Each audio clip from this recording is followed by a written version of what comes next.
tous. Le Bénin célèbre ce jeudi la journée nationale de l'arbre. C'est la 37e édition cette année.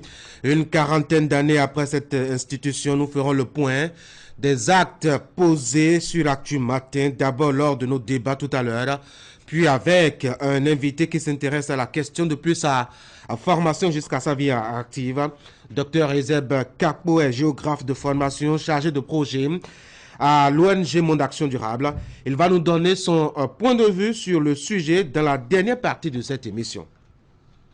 Parlant justement d'avis, nous échangeons ce matin principalement autour du statut du chef de file de l'opposition, à commencer par le commentaire de Franck Aono qui s'intéresse au quotidien et rôle affecté au chef de file de l'opposition au Bénin.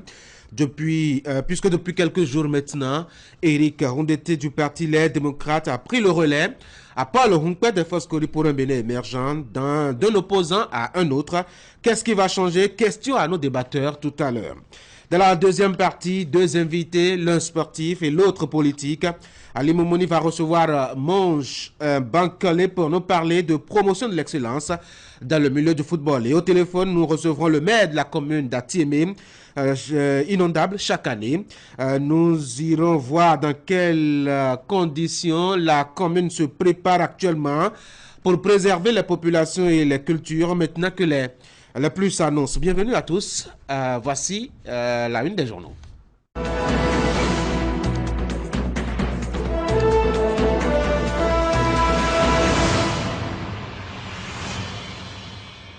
Et nous ouvrons par les échos des quotidiens dans leur production et surtout l'information à la une. Et puisque nous sommes sur Canal 3 Bénin, commençons déjà par Fraternité, suppression de la subvention des produits pétroliers au Nigeria. Les répercussions déjà visibles au Bénin, arbres d'alignement des axes routiers, des espaces verts négligés, pourtant essentiels à la qualité de vie. Forêt classée de Rwando, souffle de vie des villes du Grand Okoué, source de revenus des populations riveraines. Festival des cadeaux, Canal Plus récompense tous ses abonnés. Vous l'aurez donc remarqué, Fraternité s'est surtout intéressée parfois à la journée nationale de l'arbre. Passons maintenant à la nation. Reboisement au Bénin, plus de 212 millions de plants en 37 ans. L'autre quotidien, rencontre du chef de l'État avec les diplomates en poste à l'étranger, possible amélioration de la carte diplomatique.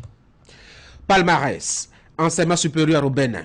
Conflit entre le DGS et le promoteur de l'ISAPAB. Wenceslas Adjados dénonce un abus d'autorité de Youssao Isiaka, la ministre Eleonore Yahi, interpellée. Le matinal, échange entre Talon et les ambassadeurs du Bénin à l'étranger vers une mise à jour de la carte diplomatique, propose donc le journal. État d'esprit des ministres encore en poste après les bouleversements, le gouvernement rassurant. L'événement du jour, enseignement secondaire au Bénin, pas de vacances précoces dans les établissements. Mise en manchette le quotidien, il y a une mise en garde du ministre Yves Kouarochabi dans les colonnes du journal L'événement du jour. L'affiche du jour, vie des partis politiques au Bénin, la coalition BER, Bénin en route de Jean-Baptiste Hunguet tourne dos à l'UDBN. Et puis info, matin, nomadisme politique sous la rupture. Jean-Baptiste Hunguet, un cas pratique. À quoi finalement servi la réforme du système partisan, s'est demandé le quotidien Info Matin. Et puis un dernier titre rapidement à sa une, arrêt de la subvention de l'essence par l'État nigérian, le Payo mis à rude épreuve. Matin libre, recasement politique. Les premiers vénards peuvent se frotter les mains. Vous avez une proposition, ma foi, de ceux qui ont été déjà recasés et les autres qui attendent. C'est une longue liste. Le télégramme, suppression de la subvention de l'essence au Nigeria, coup dur pour le Payor et pour les Béninois. Nous sommes maintenant avec Nassiara, politique. Des mains invisibles déjà actives pour la dislocation du parti Les Démocrates. L'informateur, brouille au sein du conseil communal de Copargo, 9 élus chargent le préfet. Nommé chef de file de l'opposition au Bénin, Diakwata met en manchette. Voici ce qui attend Éric Rondeté Le journal propose par ailleurs la réaction de Paul Hongpè, ancien chef de file de l'opposition. Décryptage info, pardon.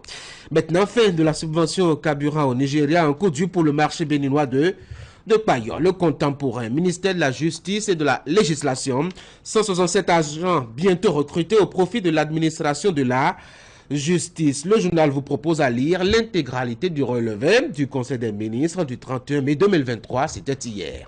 Gaskiani Info, pour une meilleure santé de la politique extérieure du Bénin, la redéfinition de la carte diplomatique a été actée, constate le journal. L'Indépendant rencontre Patrice Talon, ambassadeur au Bénin.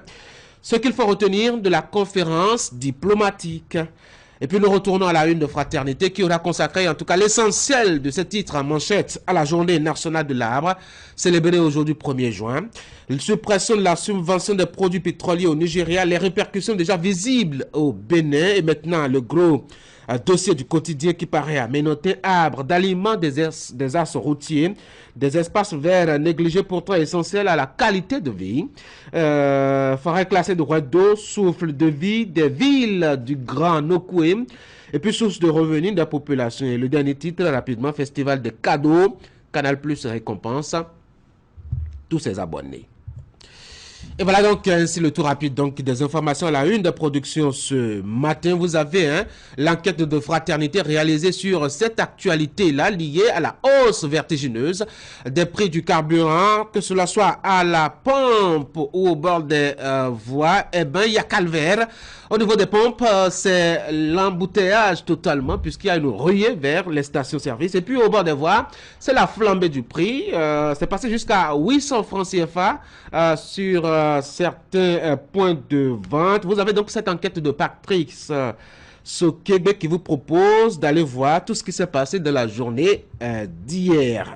Nous avons donc le gros dossier consacré par Fraternité à la journée internationale de l'arbre avec tout ce qui va avec. La forêt de Rouedo joue un rôle de poumon vert, à constater le quotidien. Achetez donc le journal et vous avez tous les détails liés à ce gros dossier qui fait une grande place, en tout cas près de 5 pages d'enquête, d'interview réalisées par le quotidien pour consacrer un peu sa parution à ce que je dois dire, la production, sinon la célébration de la journée internationale de l'arbre. Nous allons passer maintenant à l'actualité vue par la fenêtre de Canal 3 Bénin. Ça s'appelle le bulletin de l'information sur l'actu matin. C'est un instant consacré à l'actualité sur le terrain avec les caméras. Celui qui va nous aider à le présenter, c'est Teddy Goudalo. Teddy, bonjour.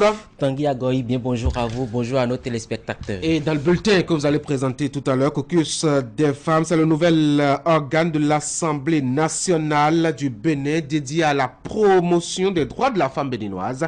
Le bureau de ce nouvel organe, officiellement installé hier mercredi à Cotonou, c'était en présence de plusieurs présidents d'institutions. Vous avez les images. Et puis, deuxième titre, séance de renforcement des capacités des femmes journalistes du Bénin sur la prévention de l'extrémisme violent.